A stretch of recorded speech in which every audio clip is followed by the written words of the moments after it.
Sabias que uma civilização que floresceu nas costas do Golfo do México esculpiu rostos gigantescos de várias toneladas há mais de 3.000 anos, muito antes das pirâmides maias, e que essas esculturas ainda guardam pistas sobre o poder e a religião no nascimento da Mesoamérica?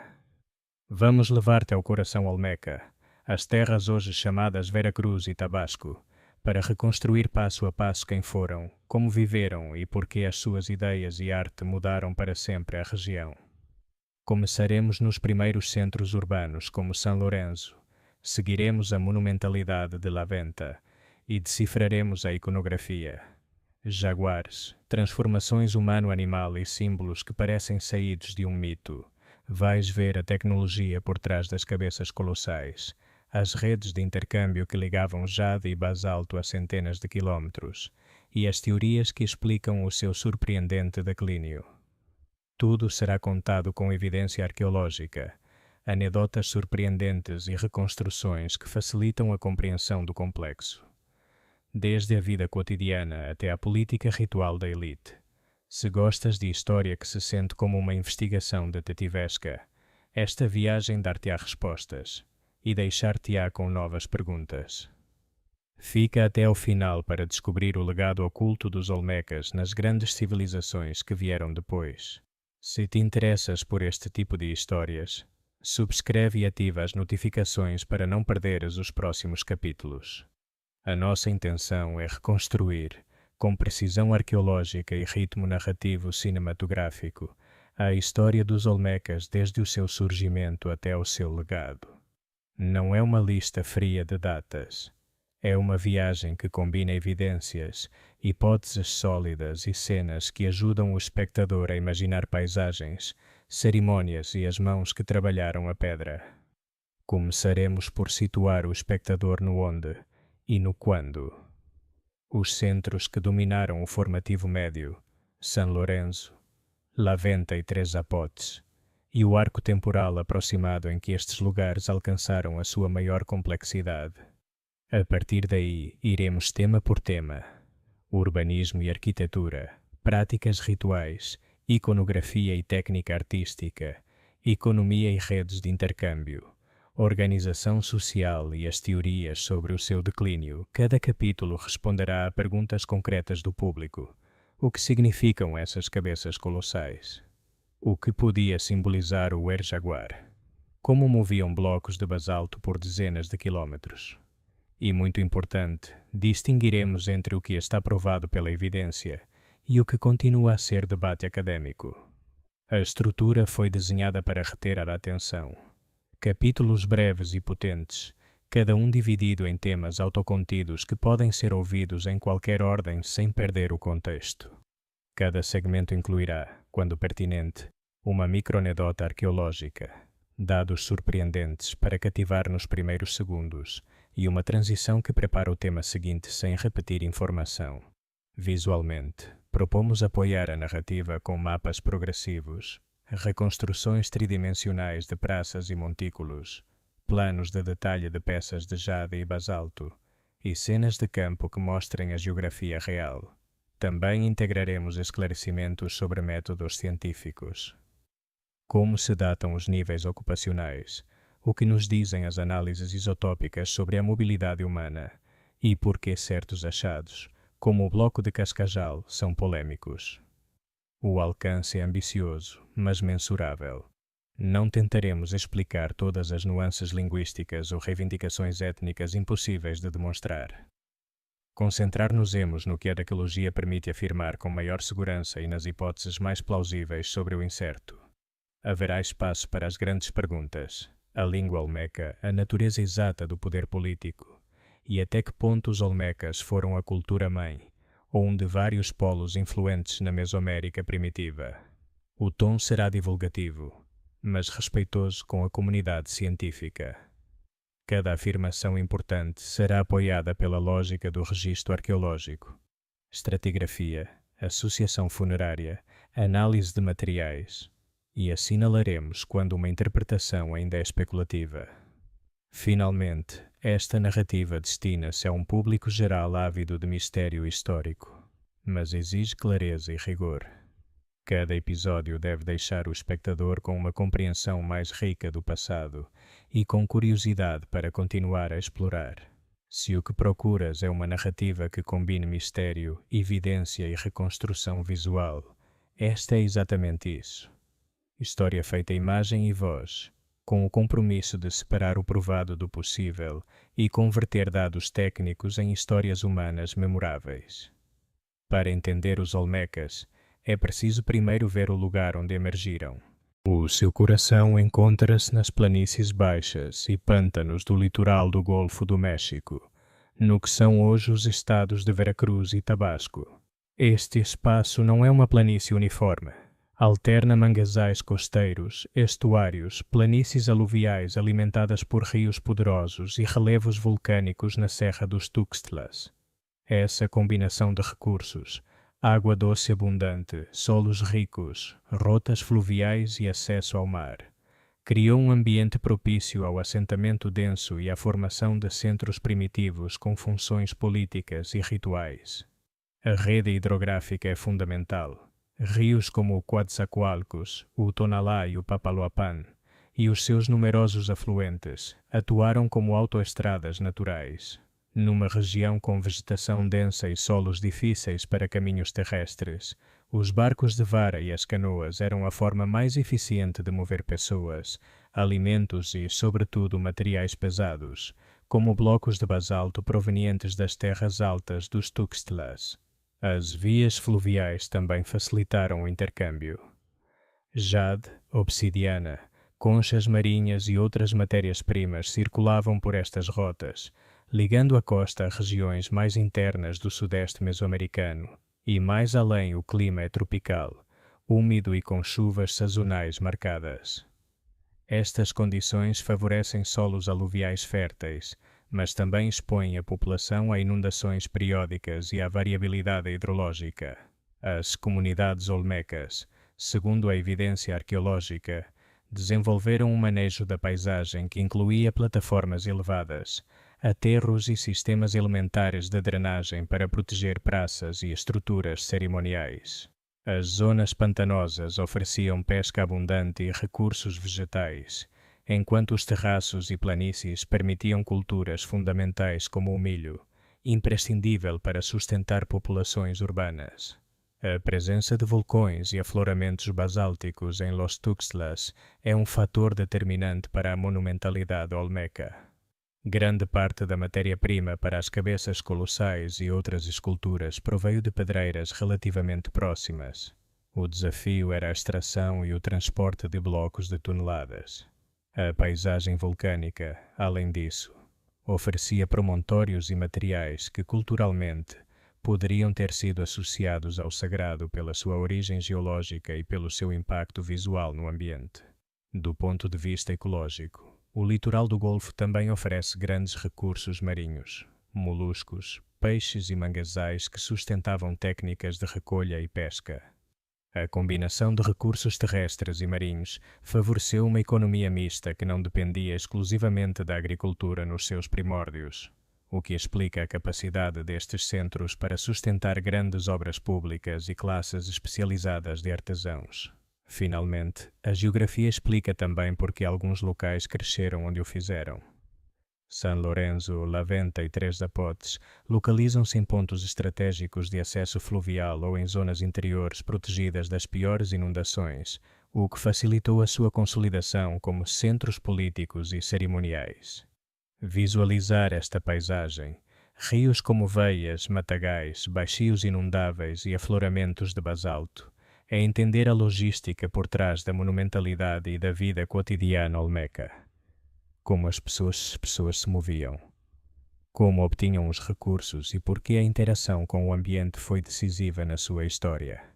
A história olmeca desenvolve-se dentro do que os arqueólogos chamam de período formativo, também conhecido como pré-clássico, uma das etapas fundacionais da Mesoamérica.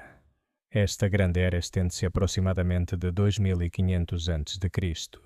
até 200 a.C., e marca o processo pelo qual as sociedades agrícolas dispersas se transformaram em culturas com centros urbanos, hierarquias sociais e complexas expressões religiosas.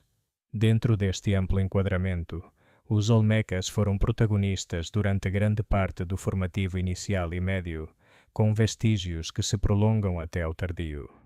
Compreender esta sequência temporal é essencial para situar a sua evolução e influência. Neste primeiro trecho, a região do Golfo era um mosaico de aldeias agrícolas dispersas. Os habitantes já cultivavam milho, feijão, abóbora e mandioca, e combinavam a agricultura com a pesca e a recolha de recursos aquáticos. As comunidades permaneciam pequenas, com estruturas sociais relativamente igualitárias, embora algumas começassem a especializar tarefas e a estabelecer vínculos de intercâmbio a longa distância. É nesta fase que começam a emergir as primeiras manifestações de uma identidade cultural partilhada na área olmeca. Estatuetas de cerâmica com traços estilizados, uma incipiente organização ritual e os primeiros montículos artificiais. O sítio de El Manatí, com oferendas de borracha e madeira depositadas numa nascente, sugere rituais de fertilidade e culto à água desde datas tão recuadas como 1600 a.C. Este período preparou o terreno para o aparecimento de centros mais complexos. As comunidades começaram a ocupar terraços fluviais e a aproveitar solos férteis, enquanto o intercâmbio com regiões vizinhas se intensificava. A combinação de recursos naturais, posição estratégica e acumulação de poder ritual e político resultou na consolidação de São Lourenço, que em breve dominaria a região. Aqui ocorre o auge olmeca propriamente dito. São Lourenço torna-se o primeiro grande centro político e cerimonial da Mesoamérica, ativo entre aproximadamente 1200 e 900 a.C. O seu desenho urbano, com plataformas e drenagens de pedra, demonstra um planeamento surpreendente para a época. A monumentalidade, especialmente as primeiras cabeças colossais, reflete a existência de uma elite capaz de mobilizar recursos humanos e materiais em grande escala. Durante esta fase também aparecem as primeiras evidências claras de uma arte iconográfica coerente. Rostos humanos com traços felinos, figuras sentadas sobre tronos e relevos que expressam autoridade e sacralidade. Após o declínio de São Lourenço por volta de 900 a.C., a liderança passa para Laventa, no atual Tabasco, que domina até aproximadamente 400 a.C. Este sítio amplia o modelo urbano e cerimonial, com eixos alinhados, mosaicos de pedra verde enterrados como oferendas e um planeamento orientado provavelmente com fins astronômicos. Laventa torna-se o núcleo simbólico do poder olmeca, com uma produção escultórica mais refinada e um sistema ritual que atinge o seu máximo desenvolvimento. Os materiais de jade, serpentina e basalto, provenientes de regiões distantes, provam a existência de uma rede de intercâmbio interregional. Neste período, consolidam-se as características que definem a civilização olmeca: arte monumental, chefias centralizadas, simbolismo complexo e uma economia diversificada. Embora o esplendor de Laventa decline por volta de 400 a.C., o mundo olmeca não desaparece de imediato. Em sítios como Tres Zapotes, Laguna de los Cerros e Cerro de las Mesas, observam-se continuidades culturais misturadas com traços novos. Aparecem estilos escultóricos híbridos, e alguns dos primeiros exemplos de escrita e calendário mesoamericano, como a famosa Estela C de Tres Zapotes, que contém uma das datas mais antigas em contagem longa, 31 a.C. Isto demonstra que parte do legado intelectual olmeca se integrou em novas tradições regionais. O formativo tardio representa uma transição. Os antigos centros olmecas perdem centralidade, enquanto emergem outros polos culturais, como os zapotecas em Monte Albán e os maias na área do Petén.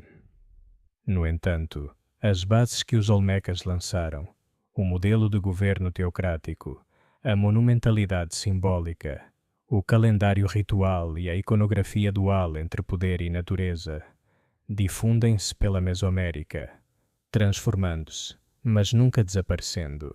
Em resumo, a periodização olmeca não só marca a passagem do tempo, Ilustra a evolução de uma civilização que foi capaz de transformar um ambiente tropical num cenário político e espiritual.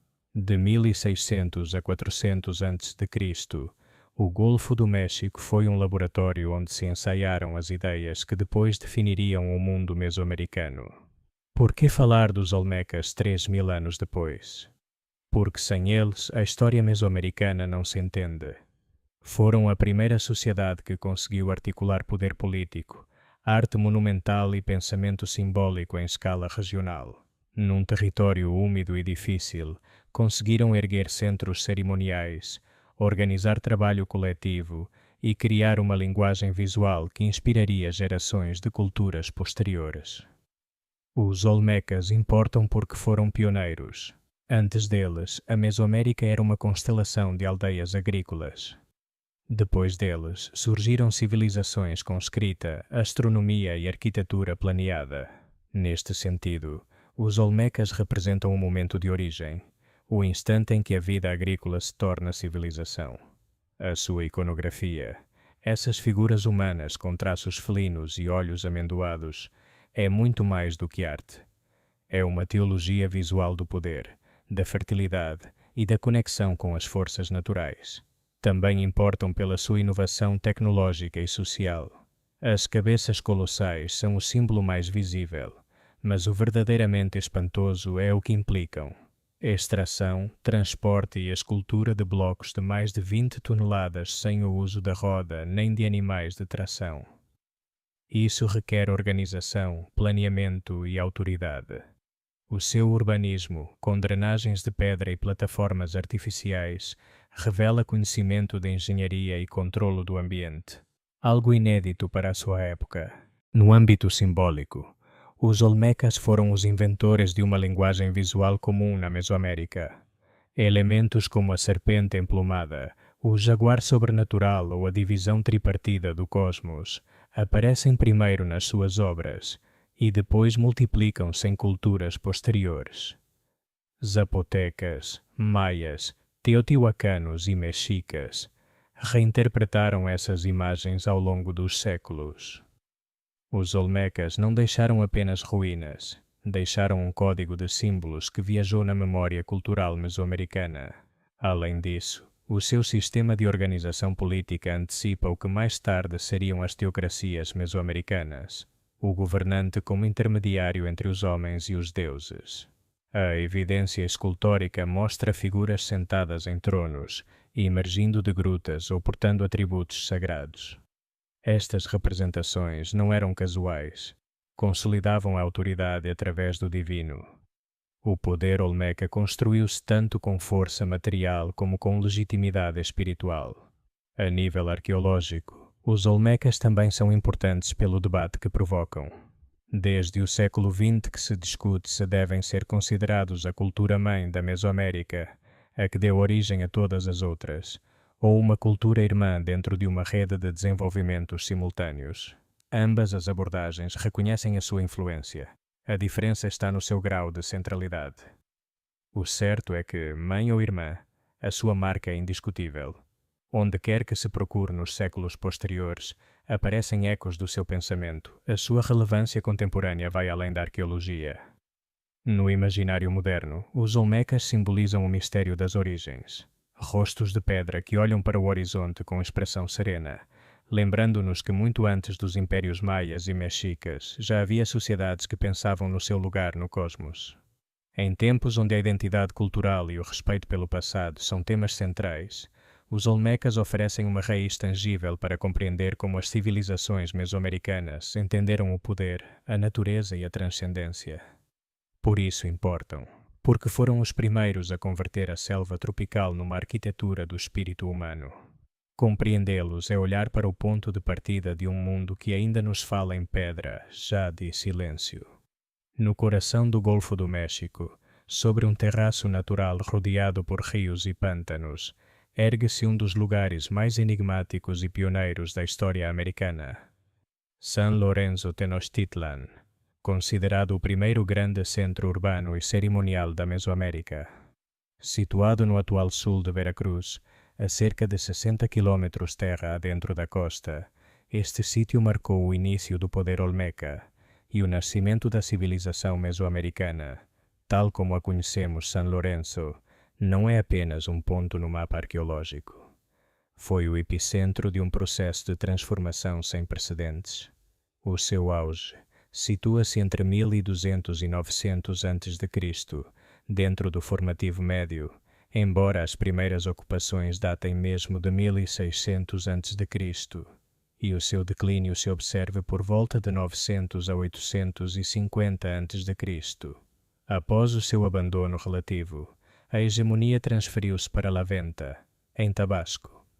Mas durante quase 3 séculos, San Lorenzo foi a cidade mais avançada e poderosa do seu tempo.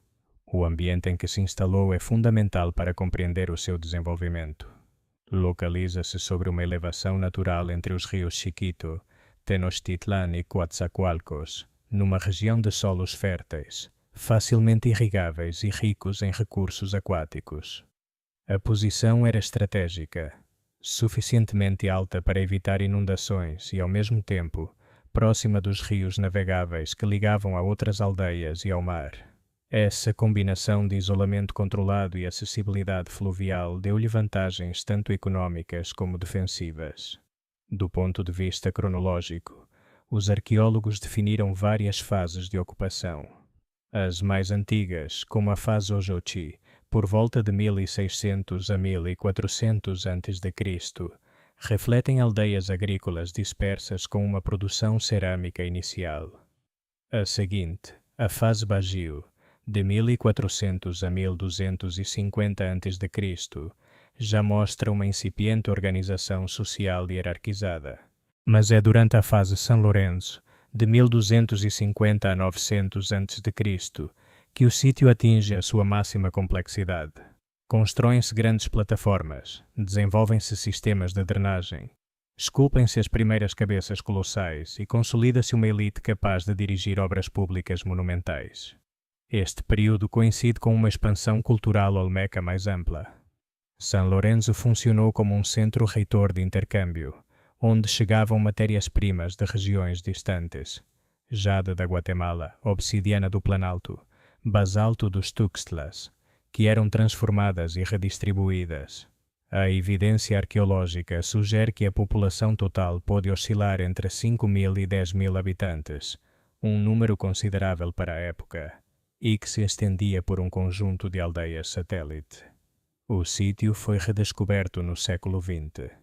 As primeiras escavações sistemáticas começaram na década de 1940, quando o arqueólogo Matthew Stirling identificou as monumentais cabeças de basalto. Desde então, estudos posteriores permitiram entender que San Lorenzo não era apenas um lugar de culto, mas uma cidade planeada. Cronologicamente, San Lorenzo precede todos os grandes centros mesoamericanos conhecidos. Por isso, muitos especialistas consideram-na a primeira cidade da Mesoamérica, onde o poder político e ritual se fundiam numa mesma expressão monumental. A sua cronologia também permite ver como a civilização olmeca evoluiu de estruturas locais para uma influência regional. Durante o seu apogeu, o estilo artístico e as práticas cerimoniais de San Lorenzo expandiram-se, marcando o início de um fenômeno que os arqueólogos denominam Horizonte Olmeca. Por volta de 900 a.C., San Lorenzo começou a declinar. As causas ainda são debatidas. Alguns apontam para mudanças ambientais, outros sugerem conflitos internos. O certo é que, embora o seu esplendor tenha terminado, o modelo que representou, uma cidade centralizada, monumental e ritual, lançou as bases para tudo o que viria depois na Mesoamérica. Em suma, San Lorenzo é o ponto de partida da civilização mesoamericana, uma capital erguida sobre a selva, organizada em torno da fé e da autoridade. Nas suas margens fluviais nasceu o protótipo da cidade sagrada que, séculos depois, seria replicado pelos zapotecas, maias e mexicas. Quando os arqueólogos descrevem San Lorenzo, insistem num facto espantoso. Há mais de 3.000 anos, os seus construtores transformaram uma paisagem natural numa cidade artificial. O que hoje parece uma colina erodida foi, na sua época, uma complexa rede de plataformas elevadas, montículos cerimoniais, praças e canais de drenagem cuidadosamente desenhados. O urbanismo olmeca, nascido em São Lourenço, revela uma compreensão técnica e simbólica do espaço excepcional para o seu tempo. O núcleo principal da cidade encontrava-se sobre um terraço natural elevado cerca de 50 metros sobre a planície circundante. Essa base foi modificada artificialmente, criando uma plataforma central de mais de 500 hectares. Ali distribuíam-se montículos que serviam de base para templos ou residências de elite, bem como praças abertas para cerimônias coletivas. Cada nível do terreno parecia responder a uma hierarquia social. Uma das características mais surpreendentes é o seu sistema de drenagem de pedra esculpida, o mais antigo conhecido na América. Consiste em canais de blocos de basalto montados como tubagens. Estes drenos cumpriam funções práticas, evitar inundações, mas também se acredita que tinham um significado ritual. O urbanismo de São Lourenço revela um planeamento centralizado. A orientação das plataformas e montículos, muitos com alinhamentos aproximados norte-sul, possivelmente relacionava-se com observações astronómicas. As praças principais serviam de cenários cerimoniais onde se erguiam estelas e altares, entre eles os chamados altares-tronos, blocos maciços com figuras de governantes emergindo de portais, representando o poder de ligar o mundo humano ao submundo. Mover tais volumes de pedra e terra exigiu uma coordenação laboral extraordinária. Os blocos de basalto provinham dos vulcões dos Tuxtlas, situados a mais de 60 quilómetros, sem animais de carga nem a roda. O transporte foi feito através de trenós, rolos e balsas fluviais. O simples facto de transladar uma cabeça colossal, que podia pesar até 20 toneladas, implicava o trabalho organizado de centenas de pessoas. As plataformas eram de terra batida com revestimentos de argila, por vezes pintadas. Alguns montículos atingiam mais de 30 metros de altura, e a sua forma piramidal primitiva inspiraria as posteriores pirâmides mesoamericanas. As escavações revelaram também espaços habitacionais e oficinas onde se trabalhava jade, cerâmica e pedra, confirmando que São Lourenço era uma comunidade viva. A escala e complexidade das obras públicas indicam uma sociedade hierárquica e tecnologicamente avançada. O urbanismo tinha, além disso, um componente ideológico. A cidade não só se construía para viver, mas para representar a ordem cósmica. As elevações artificiais podiam simbolizar montanhas sagradas. Hoje, ao percorrer São Lourenço, vêem-se colinas cobertas de vegetação, mas sob essa aparência natural esconde-se a engenharia de uma civilização que dominou a sua paisagem. Foi ali que a Mesoamérica aprendeu pela primeira vez a construir cidades que combinavam função, arte e espiritualidade. Se há algo que distingue São Lourenço é o seu domínio dos materiais. A engenharia olmeca foi uma proeza técnica, o uso inteligente do basalto, a pedra mais emblemática do seu legado. O basalto não se encontra em São Lourenço. As suas pedreiras mais próximas estão na Serra dos Tuxtlas, a mais de 60 quilómetros. Isto significa que cada escultura teve de ser transportada através de rios, pântanos e selvas. Imaginar mover blocos de mais de 10, 15 ou mesmo 20 toneladas sem animais de carga, rodas ou ferramentas metálicas dimensiona o seu feito. Os arqueólogos propuseram que os olmecas cortavam os blocos usando martelos de pedra e cunhas de madeira, transportando-os em balsas através do sistema fluvial e arrastando-os por terra com cordas e trenós. O esforço requeria uma coordenação comunal imensa, com centenas de trabalhadores organizados. A logística, mais do que a ferramenta, era a tecnologia. O talho do basalto revela outro nível de sofisticação. Sem metais, os escultores usaram martelos de pedra e abrasivos, polindo as superfícies com areia e água até alcançarem um brilho surpreendente. Além do basalto, os olmecas dominaram a argila, a obsidiana, o jade e a serpentina. Cada um tinha um uso ritual ou funcional. O jade e a serpentina, trazidos das terras altas da Guatemala, eram materiais sagrados, símbolos de fertilidade e poder, restritos à elite. As escavações em São Lourenço identificaram oficinas artesanais distribuídas em zonas específicas, demonstrando a existência de uma economia dirigida por especialistas. O manejo dos materiais não se limitava ao prático. Para os olmecas, a matéria tinha alma. O basalto não era só pedra, era um corpo dotado de energia. O ato de extrair, transportar e esculpir era também um ritual. O uso da cor reforça essa dimensão simbólica. Há evidências de que muitas esculturas foram pintadas com pigmentos vermelhos, negros ou amarelos, integrando-as num sistema cosmológico complexo. Em conjunto, o domínio olmeca dos materiais foi tanto técnico como espiritual. Transformaram a pedra em símbolo, a argila em cidade e a engenharia em arte. Se São Lourenço foi o coração da civilização olmeca, as suas esculturas são o seu rosto imortal. Nenhuma imagem simboliza melhor a genialidade e a força deste povo do que as cabeças colossais. Rostos de governantes esculpidos em blocos de basalto que atingem até 3 metros de altura e pesam dezenas de toneladas. Até hoje, foram encontradas 10 cabeças colossais em São Lourenço, todas distintas. Cada uma mostra um rosto individualizado, com traços realistas. Alguns usam capacetes decorados, possivelmente identificando cada governante.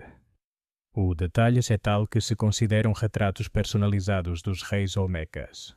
O propósito destas esculturas tem sido objeto de debate. Alguns interpretam-nas como representações comemorativas, outros como guardiões simbólicos. Seja qual for a sua função, as cabeças colossais projetam autoridade. Para além das cabeças, outro conjunto fundamental são os altares-tronos. Um dos mais célebres mostra uma personagem a emergir de uma cavidade em forma de gruta, segurando uma criança, imagem interpretada como um mito de origem ou um rito de entronização.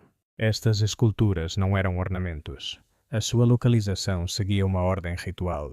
O fascinante é que muitas cabeças colossais foram esculpidas a partir de antigos altares reutilizados, sugerindo uma relação dinâmica entre poder e memória. Quando uma dinastia terminava, as esculturas anteriores podiam ser transformadas. Visualmente, as esculturas de São Lourenço têm uma força que transcende o tempo. Nos seus rostos há humanidade. São homens convertidos em símbolos sagrados. O estilo escultórico olmeca, arredondado, sólido, monumental, marcaria a pauta para toda a arte mesoamericana posterior. As figuras de jaguar e as bocas entreabertas reapareceriam séculos depois.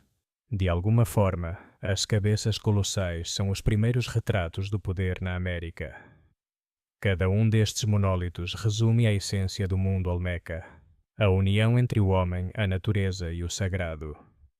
Neles, a pedra humaniza-se e o governante eterniza-se.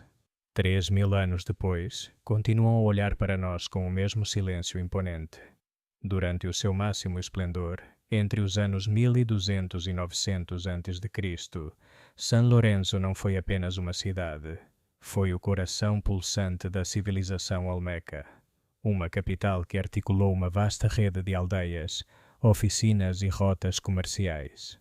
A organização política pode ser imaginada como uma confederação hierárquica, encabeçada por uma elite sacerdotal e governante. No topo, encontrava-se o Senhor Sagrado, que concentrava autoridade política e poder espiritual, sendo considerado um intermediário entre os homens e os deuses. À sua volta, um grupo de nobres e sacerdotes controlava os recursos. Para além do núcleo urbano, estendia-se uma rede de povos dependentes, que contribuíam com produtos agrícolas e mão de obra em troca de proteção e prestígio. São Lourenço atuava como um centro redistributivo, concentrando e transformando recursos de toda a região. A base econômica foi a agricultura, particularmente o cultivo do milho. Nas férteis terras aluviais, eram possíveis várias colheitas por ano. Os olmecas desenvolveram técnicas de cultivo em solos úmidos, construindo canais e terraços. Esse excedente agrícola permitia libertar parte da população para atividades especializadas: escultores, artesãos, sacerdotes. O controle da água também tinha um valor simbólico e político, representando o poder do governante sobre a natureza. Além da sua autossuficiência agrícola, São Lourenço prosperou como um nó comercial. Desde a sua posição estratégica, tornou-se um ponto de conexão entre diferentes regiões. Através de rotas fluviais, trocavam-se bens com comunidades do Planalto Central e das terras altas da Guatemala. Chegavam matérias-primas valiosas como jade e obsidiana. Em troca, os olmecas exportavam produtos manufaturados e, mais importante, ideias e símbolos. Este comércio não era puramente econômico, mas também cultural e religioso.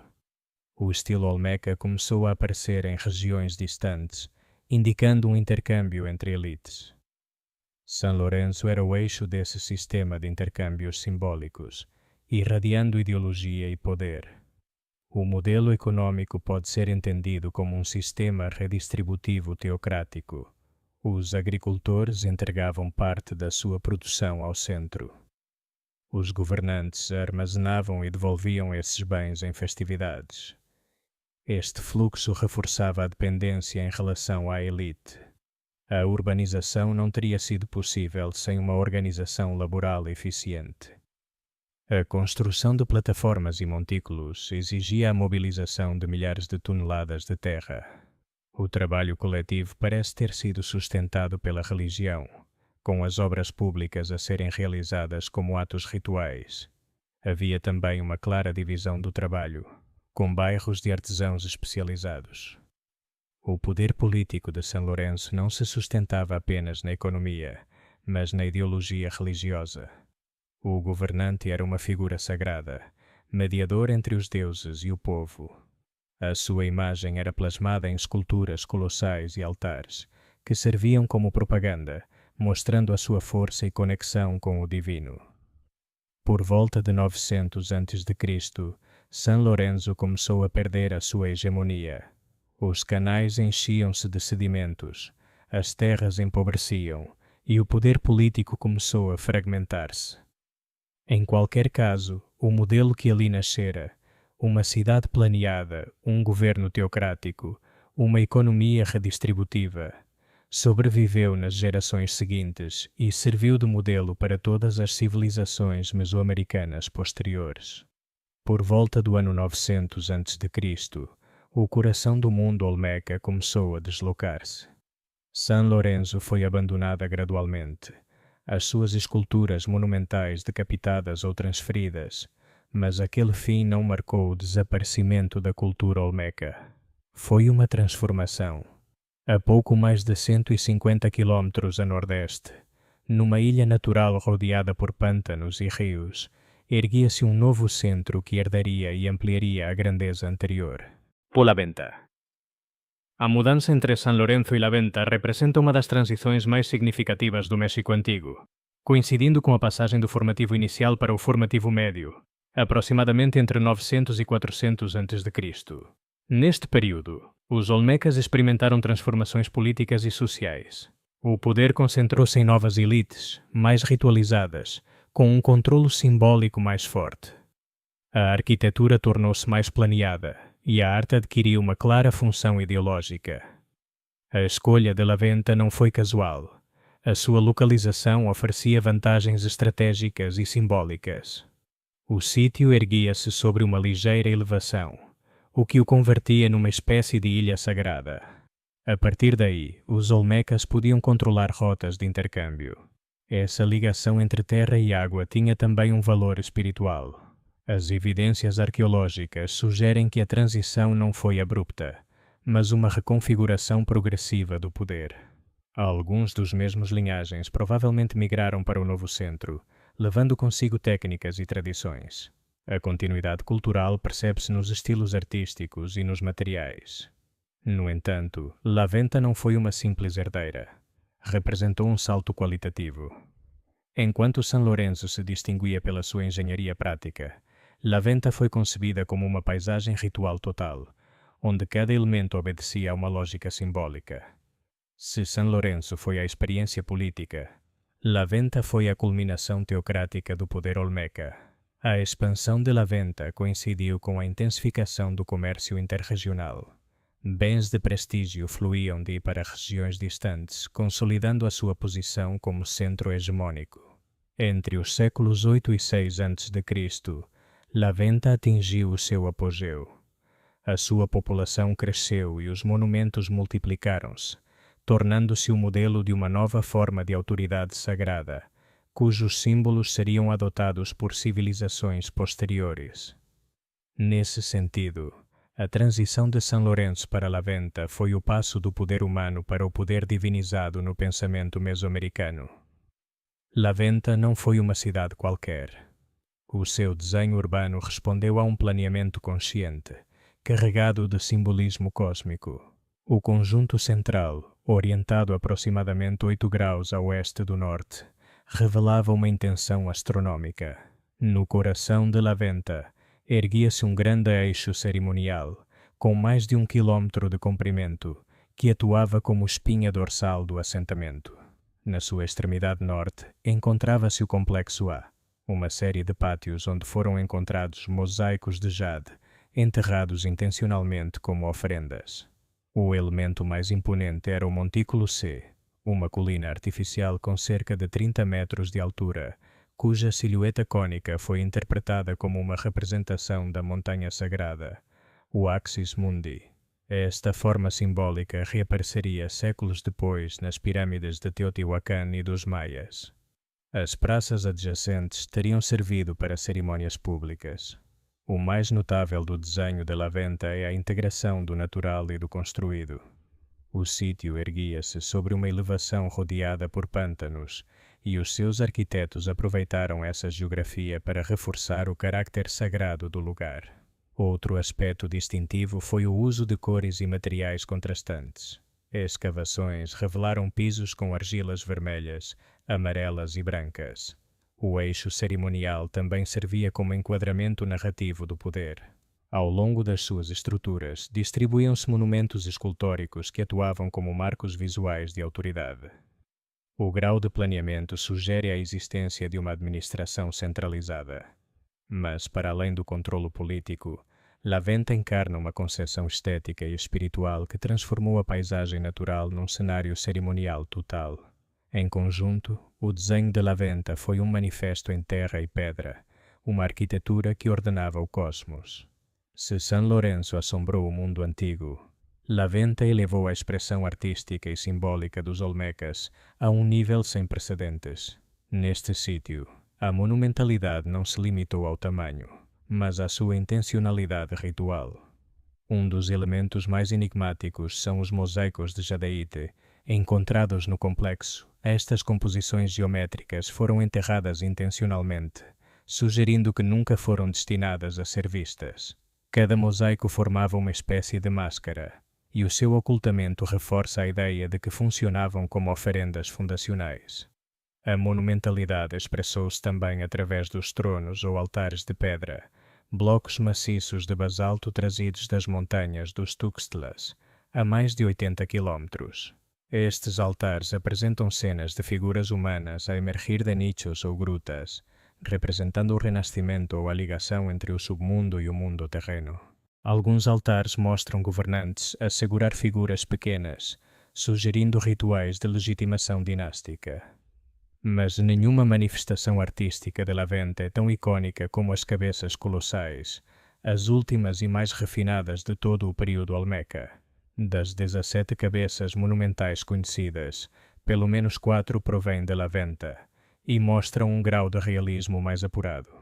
Cada uma pesa entre 8 e 24 toneladas e acredita-se que representam reis individualizados. A sua localização sugere que funcionavam como guardiões simbólicos. Algumas foram enterradas e depois realocadas, o que aponta para ritos de encerramento ou renovação. O trabalho necessário para as esculpir e transportar foi impressionante. Para além da técnica, o que define a monumentalidade de La Venta é o seu caráter ideológico. Estas obras não procuravam apenas impressionar, eram veículos de memória e legitimação. Através delas, Os governantes apresentavam-se como seres liminares, capazes de comunicar com os deuses. Em La Venta, a pedra deixou de ser apenas matéria. Tornou-se uma linguagem do poder, uma forma de narrar o mito e de fixar na paisagem uma teologia visual que sobreviveria séculos depois. Falar dos Olmecas é falar de um povo profundamente ritual. A sua vida, a arquitetura e a arte giravam em torno de uma concepção do mundo onde deuses e homens partilhavam um espaço simbólico. Em La Venta, as evidências arqueológicas permitem reconstruir parte desse universo cerimonial.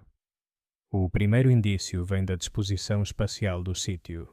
As alinhagens de montículos e praças não respondiam a uma lógica funcional, mas sagrada. Os arqueólogos identificaram que muitos complexos foram desenhados como cenários rituais. O facto de tantas oferendas terem sido enterradas sugere uma religiosidade introspectiva. Entre as oferendas mais impressionantes destacam-se conjuntos de estatuetas e objetos de jade. Numa célebre oferenda foram encontradas 16 estatuetas humanas rodeadas por 6 machados de jade, como se representassem uma assembleia ritual. As posições foram planeadas com minúcia. A prática de enterrar mosaicos de jade também revela uma profunda noção de consagração e renascimento. O ato de semear pedra verde sob o solo cerimonial equivalia a semear fertilidade. Além dos rituais de oferenda, há indícios de sacrifícios. Alguns altares mostram figuras a segurar infantes, e várias estelas apresentam iconografia que poderia aludir ao derramamento ritual de sangue. Embora a evidência direta de sacrifício humano seja limitada, a iconografia sugere que a entrega de sangue era um meio de manter a reciprocidade com os deuses. Outro elemento recorrente foi o uso de cavidades de espaços subterrâneos. Os governantes, representados a sair de grutas, parecem reencarnar o mito do nascimento do cosmos. As cerâmicas e estatuetas também oferecem pistas. Muitas mostram transformações humanas em animais, especialmente jaguares, refletindo a ideia do homem-jaguar. O governante ou xamã que se podia transformar na criatura mais poderosa. Finalmente, os vestígios de fogo sugerem que certas cerimônias incluíam ritos de purificação. Ao destruir recintos ou selar oferendas com chamas, os Olmecas simbolizavam o fecho de um ciclo e a renovação da ordem cósmica. Cada fragmento fala-nos de uma sociedade onde o rito era a forma mais elevada de comunicação com o universo. Durante o apogeu do formativo médio, entre os séculos 8 e 6 a.C., La Venta tornou-se mais do que um assentamento cerimonial. Foi o coração político, econômico e espiritual de um vasto território. A sua influência estendeu-se a tal ponto que os arqueólogos a consideram o principal centro reitor da civilização olmeca. Compreender a sua importância regional exige observá-la como um nó de convergência, onde se entrelaçavam rotas comerciais, ideologias religiosas e relações políticas. A diferença de San Lorenzo, La Venta foi uma capital teocrática e simbólica. O seu poder residia tanto na administração material como no controlo do significado. A localização de La Venta foi fundamental. Situada numa pequena elevação entre os pântanos, dominava uma rede fluvial que ligava as serras dos Tuxtlas às terras baixas do Golfo. A partir dali, fluíam materiais de alto valor simbólico e econômico. Jadeíte, serpentina, basalto, hematita e obsidiana. La Venta atuava como centro redistribuidor destes bens. Os recursos chegavam, eram transformados por artesãos especializados e depois exportados. Este sistema gerava uma rede de dependência simbólica. Os povos vizinhos não só comerciavam com La Venta, como também adotavam a sua iconografia e conceitos religiosos. Através destas redes, a influência olmeca chegou a regiões tão distantes como Guerrero e o Vale de Oaxaca. Embora não se tratasse de um império militar, La Venta funcionou como um centro cultural dominante. A verdadeira força de La Venta não residia apenas na sua economia, mas na sua capacidade de produzir ideologia. Na sua arquitetura e escultura, o poder político revestia-se de uma aura sagrada. Os governantes olmecas eram mediadores entre o cosmos e a humanidade. A sua autoridade provinha da sua habilidade para manter o equilíbrio entre os mundos. Cada monumento de La Venta era um manifesto de poder. As estelas, com figuras em atitude ritual, e as imagens do homem-jaguar comunicavam uma mensagem teológica. O governante é a encarnação da ordem divina. Este discurso iconográfico estabeleceu um modelo de realeza sagrada que influenciaria profundamente as civilizações posteriores. Assim, La Venta não foi apenas uma capital territorial, mas um centro de legitimação simbólica. O seu desenho também teve um impacto duradouro. O seu eixo cerimonial, as suas praças e a sua montanha artificial serviram de protótipo urbano para cidades que surgiriam séculos depois. O princípio de organizar o espaço sagrado em torno de uma pirâmide central repetiu-se em Monte Albán, Teotihuacan e nos centros maias. A própria prática de enterrar oferendas fundacionais tornou-se uma constante mesoamericana. Por isso, pode-se dizer que La Venta inaugurou uma maneira de pensar a arquitetura como cosmologia. No plano político, La Venta parece ter liderado uma rede de comunidades satélite. Alguns destes sítios partilhavam traços arquitetônicos, o que indica uma estrutura hierárquica flexível, uma espécie de confederação ritual. Por volta do ano 400 a.C., La Venta começou a declinar. As causas exatas são debatidas. No entanto, a sua influência não desapareceu. Os símbolos e estilos perpetuaram-se noutras regiões. As esculturas de Tres Zapotes, por exemplo, mostram uma transição. Ali apareceu também a célebre Estela C, com uma das primeiras datas da contagem longa mesoamericana, 31 a.C., testemunho de que o legado intelectual olmeca sobreviveu. De facto, muitos dos traços essenciais da civilização mesoamericana têm a sua origem em La Venta. Por isso, os arqueólogos consideram-na o berço do pensamento simbólico mesoamericano. Vista a distância do tempo, La Venta foi tanto um lugar físico como uma ideia estruturante. A sua importância regional não pode ser medida apenas pelos seus monumentos, mas pelo seu papel como centro integrador. Foi o laboratório onde se consolidaram os princípios que definiriam as civilizações posteriores. A arte olmeca não foi apenas uma demonstração de técnica e beleza, mas também uma linguagem carregada de simbolismo e poder.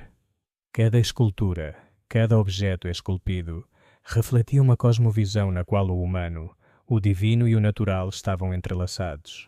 Para os olmecas, a arte não era decoração. Era uma extensão da ordem sagrada e uma ferramenta política ao serviço das elites governantes. O meio mais representativo da sua arte monumental foi a escultura em pedra, especialmente em basalto, material proveniente das serras dos Tuxtlas, a mais de 60 quilômetros dos principais centros. Esculpir e transportar essas rochas de várias toneladas já implicava um enorme investimento social e logístico.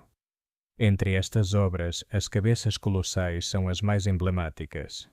Retratos idealizados, ou talvez divinizados, dos governantes, com traços realistas e toucados distintivos que poderiam ter identificado linhagens ou papéis rituais. A sua presença em praças ou espaços públicos convertia estes monumentos em símbolos de autoridade e permanência. Juntamente com as cabeças, os altares ou tronos representam outro pilar da arte escultórica olmeca. Esculpidos a partir de grandes blocos de basalto, costumavam mostrar figuras humanas emergindo ou sentadas dentro de cavidades, como se saíssem de uma montanha sagrada ou de uma gruta. Metáforas do nascimento, da comunicação com o submundo ou do poder de mediar entre mundos. Alguns altares têm relevos que narram cenas de submissão ou entrega, provavelmente alusivas à subordinação de vassalos ou inimigos, reafirmando assim a hierarquia política. Mas a arte olmeca não se limitou à monumentalidade pétrea. No âmbito portátil, destaca-se a ourivesaria simbólica em jade, serpentina e outras pedras verdes, materiais apreciados pela sua cor associada à água, à vegetação e à fertilidade. Estas peças, esculpidas com precisão microscópica, incluem estatuetas humanas, machados votivos e máscaras. A sua função era quase sempre ritual. Depositavam-se em oferendas, enterravam-se sob templos ou usavam-se em cerimônias de legitimação. O jade, em particular, tinha um valor espiritual superior ao ouro, que na Mesoamérica mal se usava então, e representava a vida e o renascimento. A cerâmica olmeca também revela uma sofisticação precoce.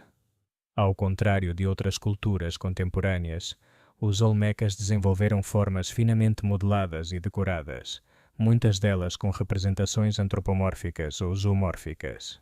Existem vasos com rostos humanos, figuras de mulheres grávidas, crianças jaguar e seres híbridos. Algumas peças foram polidas até adquirirem um brilho quase metálico, o que sugere o seu uso ritual mais do que doméstico. A diversidade de estilos, desde as estatuetas naturalistas até as mais esquemáticas, demonstra que as oficinas olmecas respondiam tanto à procura local como a circuitos de intercâmbio interregional. Um traço importante da arte olmeca é a sua coerência simbólica ao longo de vários séculos e centros distintos. Quer fossem San Lorenzo, La Venta ou Tres Zapotes, repetem-se temas, posturas e materiais, o que sugere a existência de um sistema de crenças partilhado, talvez uma elite cultural que unificava a identidade olmeca. Esta linguagem visual foi o primeiro grande código artístico da Mesoamérica e lançou as bases para as expressões religiosas dos maias, zapotecas e teotihuacanos séculos depois. Finalmente, a arte olmeca também foi um instrumento de poder. Controlar as oficinas, as rotas de transporte e os conhecimentos técnicos era controlar o discurso visual da ordem cósmica. Os governantes representavam-se como mediadores entre deuses e homens, e essas imagens, repetidas em pedra, jade e cerâmica, asseguravam que a sua autoridade fosse percebida como algo natural e divino. Assim, na arte olmeca convergem três forças inseparáveis: a técnica, a espiritualidade e a política.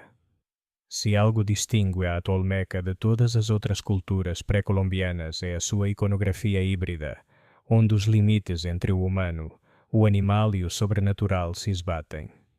No centro desta simbologia está o jaguar, o predador supremo do trópico mesoamericano, convertido em emblema do poder, da fertilidade e da ligação com o submundo.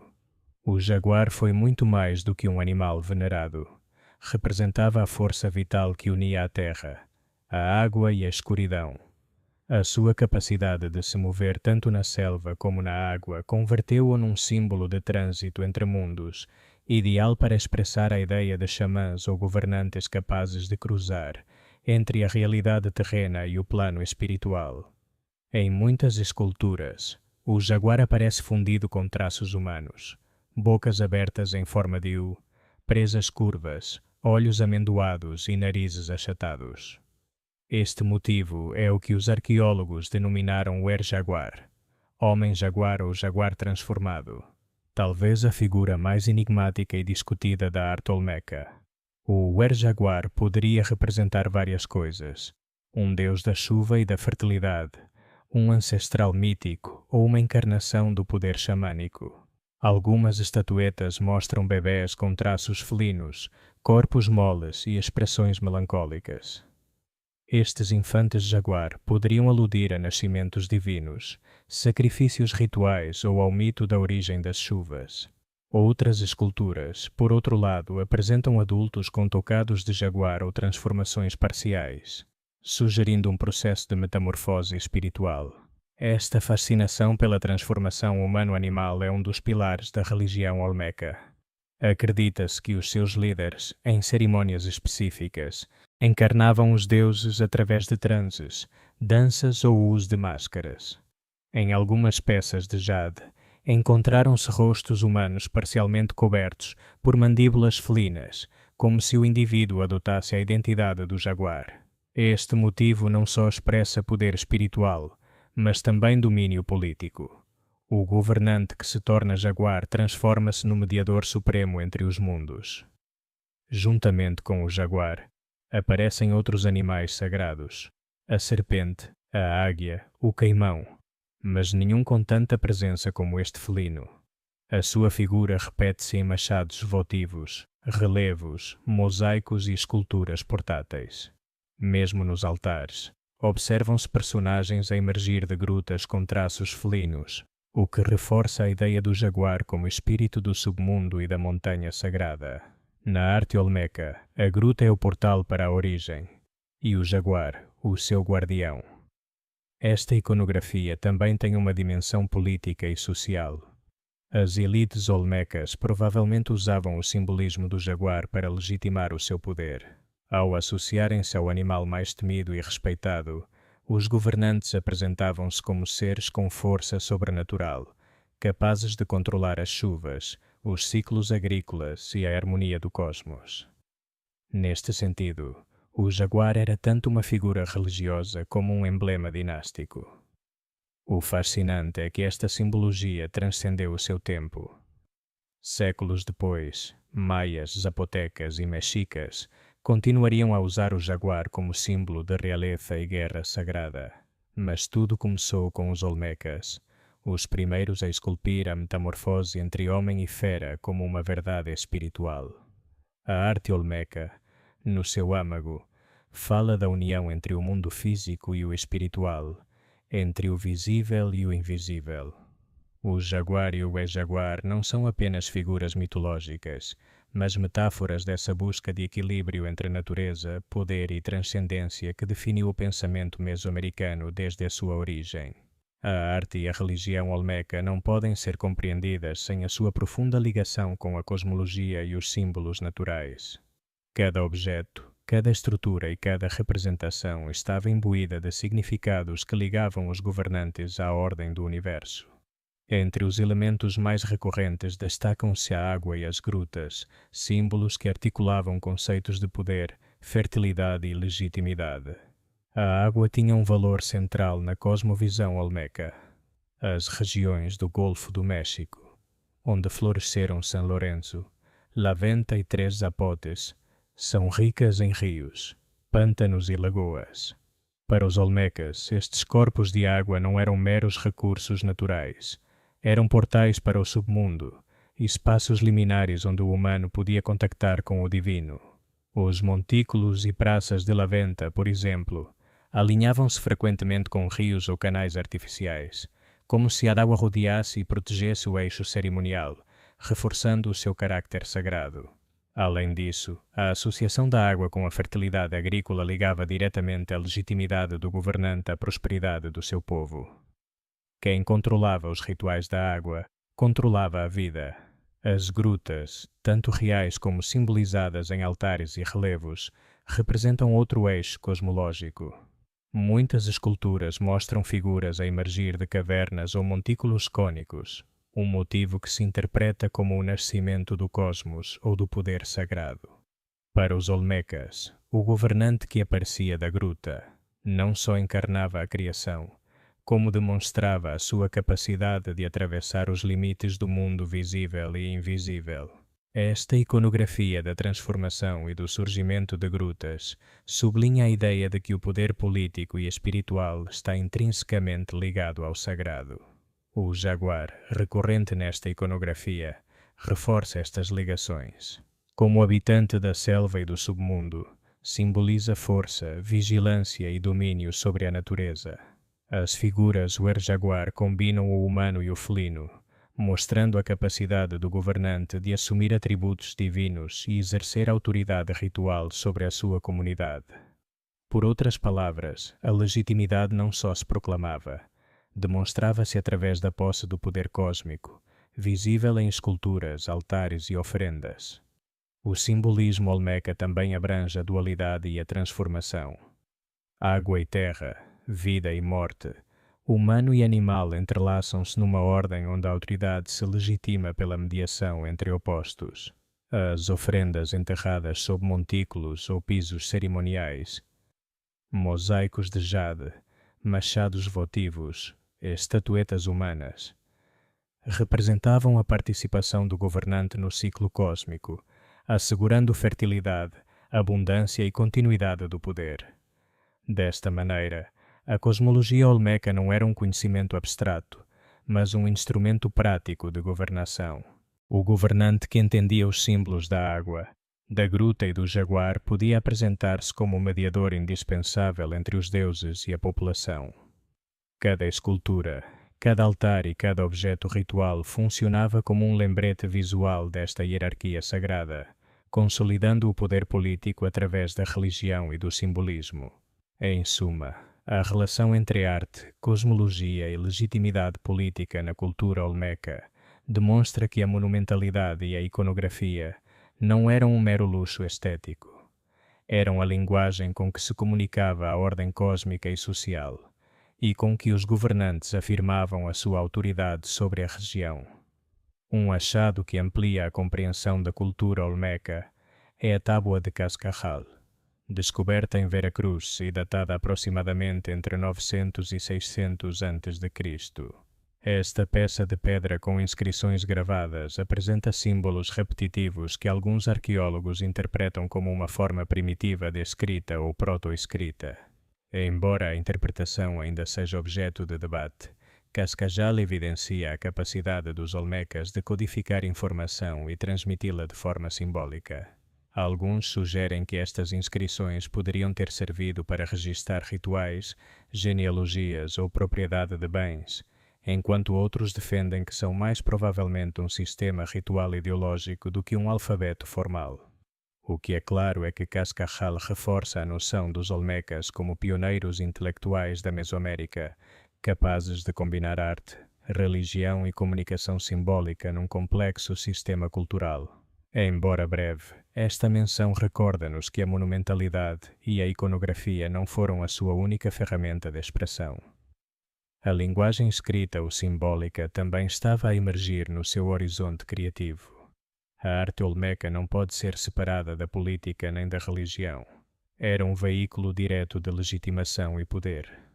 Cada escultura, altar ou oferenda era desenhada para comunicar mensagens precisas sobre a autoridade dos governantes e a sua ligação com os deuses. Nesse sentido, a monumentalidade e a iconografia funcionam como uma linguagem visual com regras claras, entendida pela comunidade e reforçada pela repetição e pelo ritual. As cabeças colossais são o exemplo mais evidente. Colocadas em praças e eixos cerimoniais, estas esculturas de governantes encapsulavam a sua autoridade de forma literal. A escala imponente e os traços individualizados transmitiam a ideia de força, permanência e legitimidade. Não eram simples retratos. Eram símbolos públicos de poder divinizado, uma afirmação de que quem era representado em pedra tinha controle sobre a comunidade e os rituais que mantinham a ordem cósmica. Os altares ou tronos reforçavam esta narrativa.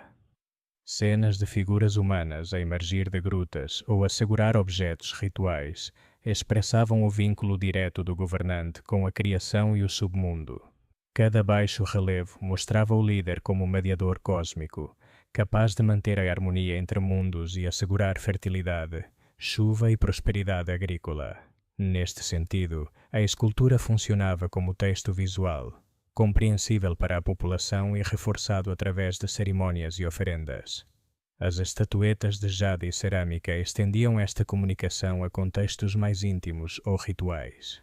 Ao serem depositadas em oferendas ou enterradas sob pisos e montículos, estas peças materializavam a autoridade invisível do governante e a sua capacidade de atuar no plano sobrenatural. A escolha do jade, verde como a água e a vegetação, ligava os governantes à vida e à fertilidade, reforçando o seu papel como guardiões do equilíbrio natural. Outro exemplo-chave é a iconografia do jaguar e do wer-jaguar, que combina traços humanos e felinos. Estas imagens não só evocam o sobrenatural, como mostram o governante como capaz de assumir poderes extraordinários. Ao observá-las, a comunidade compreendia que a autoridade não era apenas política, mas sagrada, derivada da capacidade de interagir com forças invisíveis e guardiões do submundo. Mesmo o planeamento urbano de centros como Laventa cumpre um papel comunicativo. O eixo cerimonial, as praças e os montículos não são meros espaços funcionais. São cenários que narram a hierarquia e a cosmovisão. A disposição de monumentos e ofrendas cria uma leitura visual do poder. Cada passo através da praça ou à volta do montículo reforçava a percepção da autoridade do governante e da sua relação com os deuses. Esta linguagem visual era complementada com rituais, procissões e cerimônias. A obra artística não era passiva, era ativada através do movimento, do som e da participação comunitária. Ao presenciar um ritual em frente a um altar ou a uma cabeça colossal, a população experienciava diretamente a presença do poder divinizado. A arte, assim, torna-se uma ferramenta pedagógica e política, ensinando sobre a hierarquia, a cosmologia e a legitimidade dos governantes. O impacto desta comunicação visual transcende a própria arte. As imagens e esculturas olmecas influenciaram gerações posteriores, estabelecendo padrões que seriam replicados por zapotecas, maias e teotihuacanos. A noção de governante como intermediário divino, o uso de símbolos animais e a integração de arquitetura e arte como meio de controlo ideológico têm raízes diretas na prática olmeca. Em conclusão, na cultura olmeca, a arte e a mensagem, ritual e poder. Não existe separação entre o estético e o político. Cada escultura, altar ou estatueta transmite autoridade, reforça a religião e estabelece a legitimidade do governante. Através da sua monumentalidade, iconografia e colocação estratégica, a arte olmeca criou um sistema de comunicação visual que articulava a sociedade, consolidava o poder e ligava o humano ao divino, deixando um legado que marcou a história da Mesoamérica. A economia dos olmecas baseou-se num delicado equilíbrio entre a produção agrícola, a pesca e a gestão dos recursos naturais, permitindo-lhes sustentar populações crescentes e complexas. Estruturas sociais desde São Lourenço até Laventa, compreender como estes povos conseguiram adaptar-se aos pântanos, rios e selvas do Golfo do México é fundamental para entender o seu sucesso e a sua capacidade de organizar sociedades hierárquicas com redes de intercâmbio regional. Na base da sua subsistência estava a agricultura, centrada no chamado trio mesoamericano: milho, feijão e abóbora. O milho constituía o alimento principal, fonte de energia e base de numerosas preparações. A sementeira e o cuidado do milho exigiam conhecimentos de rotação de culturas, fertilização com adubos naturais e manejo da irrigação em terrenos inundáveis. Os olmecas desenvolveram técnicas que aproveitavam as chuvas sazonais e a fertilidade dos solos aluviais dos rios Coatzacoalcos e Tonalá. O feijão complementava a dieta fornecendo proteínas, enquanto a abóbora oferecia vitaminas e sementes nutritivas. Estes cultivos não só asseguravam a alimentação diária, como também serviam de base para festividades e rituais agrícolas, onde o milho era frequentemente associado à fertilidade e aos ciclos cósmicos, reforçando a relação entre a subsistência e religião. O planeamento da sementeira, da colheita e do armazenamento demonstra que os olmecas possuíam conhecimentos avançados de agronomia, adequados para sustentar grandes populações e para trocar excedentes com comunidades vizinhas. O manejo do ambiente foi outro fator crucial. Os olmecas habitaram regiões com abundantes rios, pântanos e terras baixas propensas a inundações, mas também com selvas densas que limitavam a expansão agrícola. Para superar estas limitações, construíram plataformas elevadas, montículos e canais, estratégias que protegiam os campos da água sazonal e facilitavam a drenagem. Desta maneira, não só mitigavam riscos naturais, como também aumentavam a produtividade, assegurando reservas alimentares para períodos de escassez. A pesca constituiu um complemento vital da dieta. A abundância de rios, estuários e lagoas permitiu a captura de peixes de água doce, camarões, moluscos e outras espécies aquáticas. Os vestígios arqueológicos mostram artefactos como anzóis de pedra, redes, armadilhas e canoas, evidências de um conhecimento profundo dos ciclos biológicos e do comportamento das espécies. A pesca não só assegurava proteínas, como também permitia complementar a dieta e gerar excedentes para o comércio regional. Além disso, os olmecas aproveitaram recursos silvestres, recolhendo frutas, raízes, sementes e madeiras. Plantas como o cacau, o pimentão e o chuchu poderiam ter feito parte do seu repertório alimentar ou cerimonial, embora o seu cultivo intensivo pareça posterior. A combinação de agricultura, pesca e recolha mostra um sistema econômico diversificado e resiliente, capaz de sustentar centros urbanos e manter redes de intercâmbio em grande escala. O manejo do ambiente também tinha um componente ritual e simbólico. Os rios e lagoas não eram apenas recursos, estavam integrados na cosmologia. As inundações sazonais eram vistas como manifestações dos deuses da água e da fertilidade, e o seu controlo através de canais e montículos era interpretado como uma ação que mantinha o equilíbrio entre o mundo humano e o sobrenatural. Esta visão liga diretamente a subsistência à legitimidade política e religiosa, reforçando a autoridade dos governantes que supervisionavam a produção e os rituais associados. Os excedentes de milho, feijão, abóbora e peixe permitiram intercâmbios a longa distância. Os produtos básicos circulavam dentro de redes que ligavam São Lourenço, La Venta, Três Zapotes e outras comunidades, enquanto bens de prestígio, como jade, basalto ou conchas marinhas, fluíam na direção oposta.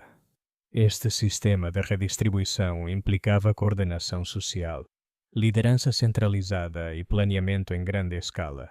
Os governantes não só controlavam o fluxo de recursos, como também asseguravam que o ritual e a política se integrassem com a economia. Outro aspecto-chave da subsistência olmeca foi a inovação agrícola e ecológica. Para maximizar os recursos, os camponeses experimentaram técnicas de terraços, canteiros elevados e rotação de culturas, antecipando conceitos que seriam adotados por civilizações posteriores.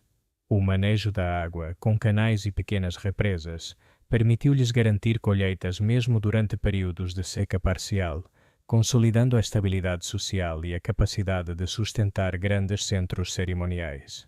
Em conjunto, a subsistência olmeca foi o pilar da sua organização social e política. A combinação de agricultura, pesca e manejo do ambiente não só assegurava alimento, como também criava estruturas de poder baseadas no controlo da produção e na redistribuição de recursos. Os governantes podiam usar estes excedentes para reforçar alianças, sustentar rituais monumentais e garantir a coesão da comunidade, consolidando a sua autoridade e a influência do seu centro.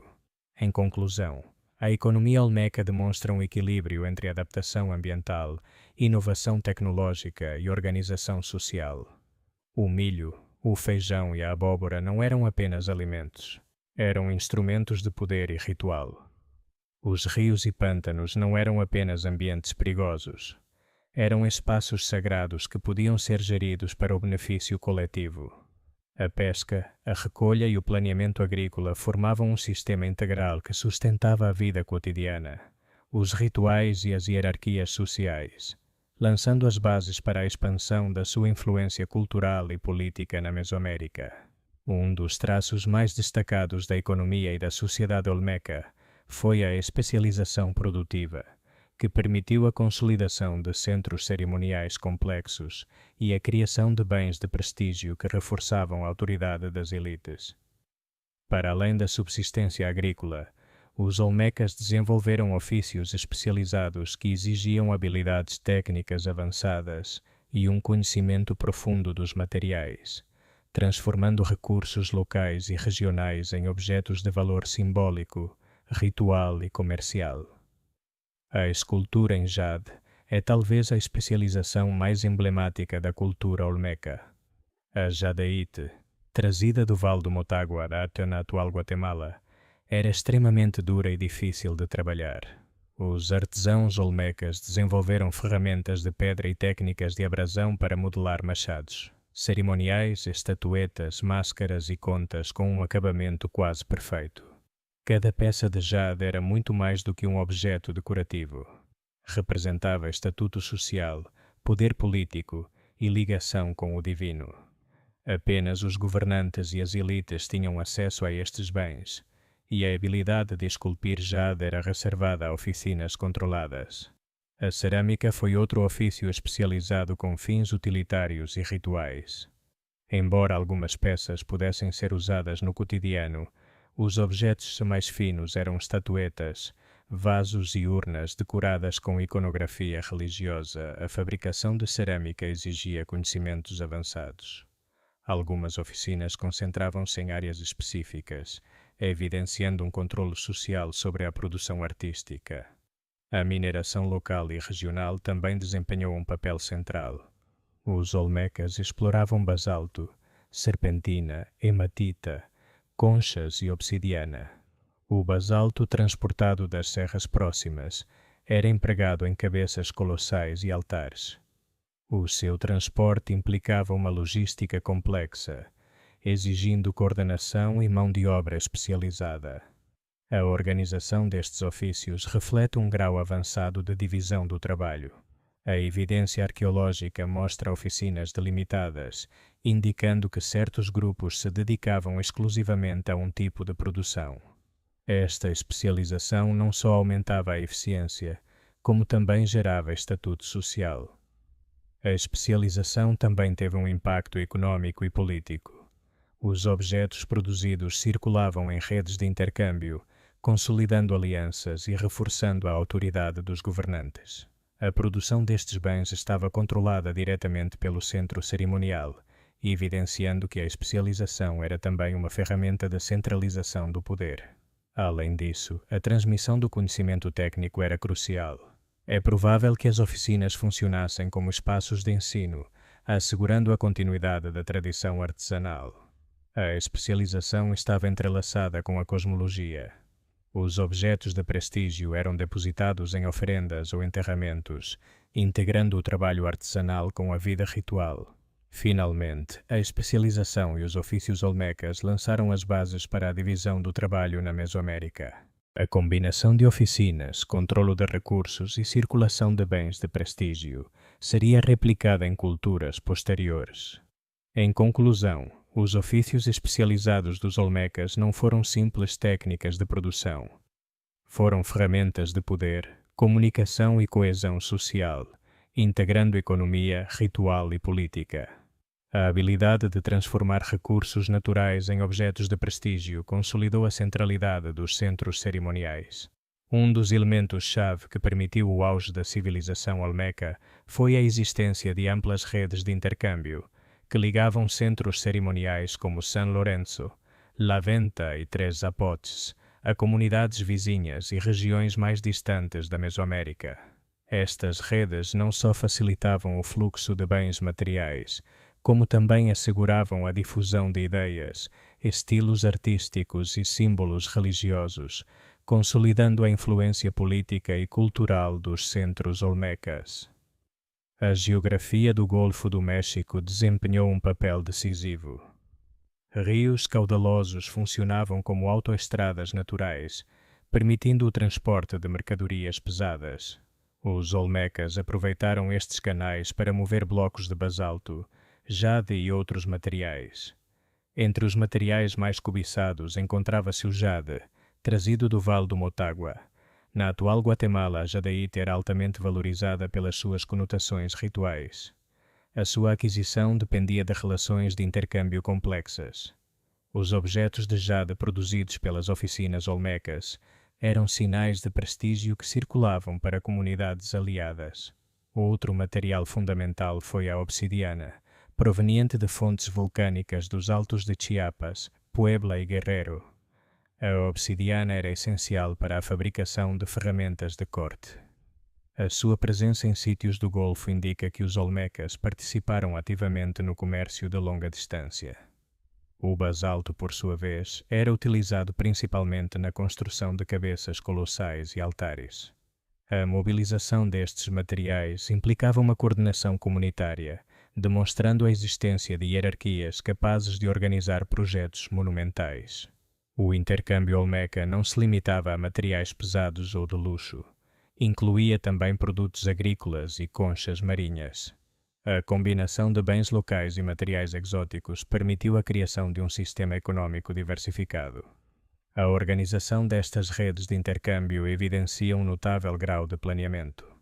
Os centros olmecas atuavam como nós de redistribuição. Este processo não só garantia a disponibilidade de bens, como também consolidava alianças e hierarquias. A circulação de objetos artísticos funcionava como um instrumento de comunicação simbólica. A evidência arqueológica apoia esta ideia. Em sítios periféricos foram encontrados objetos com estilo olmecoide. Estes achados sugerem que, embora os centros não tivessem controlo militar direto, exerciam uma hegemonia cultural. Além disso, estas redes fomentavam a especialização regional. Comunidades periféricas podiam focar-se na produção de bens locais, enquanto os centros cerimoniais centralizavam os recursos de prestígio. Por último, as rotas de intercâmbio contribuíram para a criação de um sentido de identidade regional. A presença de jade e obsidiana não representava apenas riqueza, mas também um vínculo cultural partilhado. Deste modo, as redes de intercâmbio não eram meramente econômicas, mas funcionavam como fios que teciam a coesão social e a continuidade cultural. Em conclusão, as redes de intercâmbio olmecas foram essenciais para a prosperidade dos seus centros cerimoniais.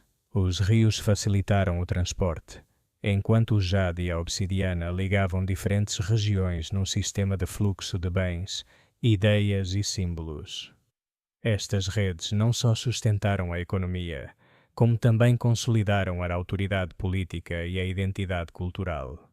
A organização social da civilização olmeca constitui um dos aspectos mais fascinantes, pois evidencia uma estrutura hierárquica que permitiu a construção de centros cerimoniais monumentais, a especialização de ofícios e a consolidação de redes de intercâmbio em grande escala.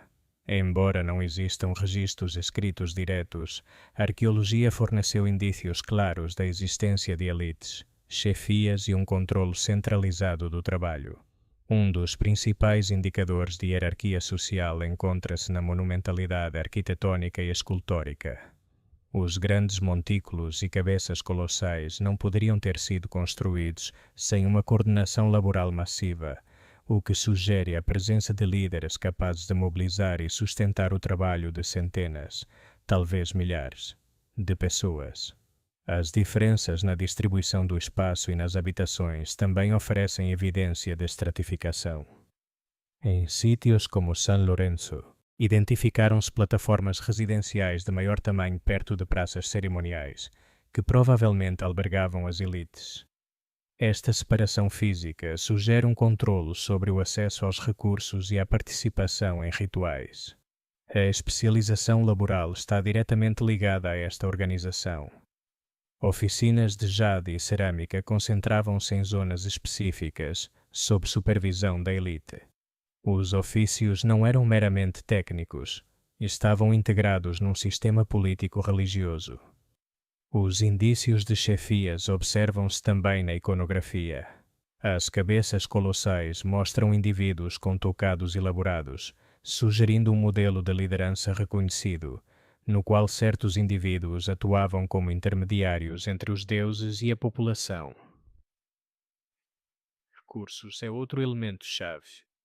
Os excedentes agrícolas e os bens de prestígio eram coletados e distribuídos sob supervisão centralizada, permitindo às elites sustentar a sua autoridade. O controlo do trabalho coletivo manifestava-se em vários níveis. Por um lado, existiam atividades de construção massiva. Por outro, a produção de bens especializados era regulada por oficinas hierarquicamente supervisionadas. A presença de cerimônias e oferendas reforça também a noção de hierarquia. Os grandes montículos eram cenários onde a elite exercia a sua autoridade através de rituais públicos. As análises de restos humanos também fornecem indícios. Diferenças na alimentação e nos objetos funerários sugerem um estatuto diferenciado. Finalmente, a estrutura social olmeca pode ser entendida como um sistema integrado de chefias, elites e trabalhadores. Os governantes dirigiam a construção, os artesãos produziam bens de prestígio e os trabalhadores agrícolas asseguravam a subsistência. Este sistema hierárquico permitiu que os centros olmecas prosperassem. Em conclusão, a organização social olmeca reflete um equilíbrio sofisticado entre autoridade, controlo do trabalho e hierarquia ritual. A evidência arquitetônica e arqueológica indica que existiam elites reconhecidas. Este modelo não só permitiu a construção de monumentos, como também consolidou a coesão social. Compreender a vida cotidiana dos olmecas implica olhar para além da monumentalidade e dos rituais, e mergulhar na experiência diária dos seus habitantes. A arqueologia bioantropológica e os estudos de restos humanos permitiram reconstruir aspectos fundamentais da sua saúde, dieta, mobilidade e organização social. Um dos aspectos mais reveladores é a dieta. A evidência bioarqueológica confirma que a base alimentar era principalmente agrícola, centrada no trio mesoamericano de milho, feijão e abóbora, complementada com recursos aquáticos. O milho era também um alimento ritual. A diversidade de alimentos reflete um conhecimento avançado do ambiente. Os restos humanos também permitem avaliar a saúde geral. Algumas análises mostram sinais de estresse nutricional, mas em geral os indivíduos apresentavam boa saúde. O padrão de desgaste dentário indica uma dieta mista. A mobilidade é outro aspecto que emerge. A comparação isotópica de dentes e ossos permite determinar se os indivíduos migraram. Em sítios olmecas, observa-se que alguns indivíduos não eram locais, o que sugere mobilidade social e geográfica, talvez por casamentos ou pela chegada de artesãos. A bioarqueologia também revela informação sobre a organização social. Diferenças na alimentação e nos bens associados a enterramentos sugerem estratificação. Indivíduos de elite, enterrados com objetos de jade, desfrutavam de dietas mais variadas. Em contraste, a população trabalhadora mostra sinais de maior stress físico. A vida cotidiana incluía atividades rituais. A participação em cerimônias estava provavelmente regulada pelo papel social. Outro aspecto interessante é o uso de espaços domésticos. A disposição de habitações e oficinas sugere uma organização funcional e hierárquica. A bioarqueologia também fornece informação sobre a saúde reprodutiva e a mortalidade. Finalmente, a vida cotidiana olmeca reflete uma harmonia entre trabalho, ritual e subsistência. Cada atividade diária tinha um componente prático e simbólico. Em conclusão, a evidência bioarqueológica permite reconstruir um panorama detalhado da vida cotidiana olmeca, mostrando uma sociedade saudável, adaptada, com mobilidade e hierarquias claras. O declínio da civilização olmeca não foi um evento abrupto, mas um processo gradual que implicou a transição de centros cerimoniais de grande escala para formas de organização mais dispersas. A evidência arqueológica permite estabelecer uma cronologia aproximada. San Lorenzo mostra sinais de abandono progressivo por volta de 900 a.C. Observa-se uma paragem na construção monumental e a população parece ter se deslocado. La Venta emergiu como o centro predominante depois, entre 900 e 400 a.C. No entanto, por volta de 400 a 300 a.C., também evidencia sinais de abandono parcial. A construção monumental diminuiu. Após La Venta, Tres Zapotes tornou-se um ponto importante de continuidade. No entanto, mesmo este sítio começou a mostrar um declínio gradual por volta de 100 a.C. A influência olmeca não desapareceu, mas fragmentou-se e adaptou-se a contextos locais. Diversos fatores ambientais poderiam ter contribuído. A evidência geoarqueológica sugere que inundações e alterações nos cursos dos rios afetaram a produtividade agrícola. A isto soma-se a pressão de recursos esgotados. Outro fator possível foi a mudança sociopolítica. A concentração de poder em elites pôde gerar conflitos internos. A perda de autoridade centralizada implicava que a coordenação de grandes projetos se tornasse difícil. A continuidade regional é um aspecto crucial. Embora os grandes centros tenham sido abandonados, a influência cultural olmeca persistiu em comunidades periféricas. O declínio dos olmecas também gera debates.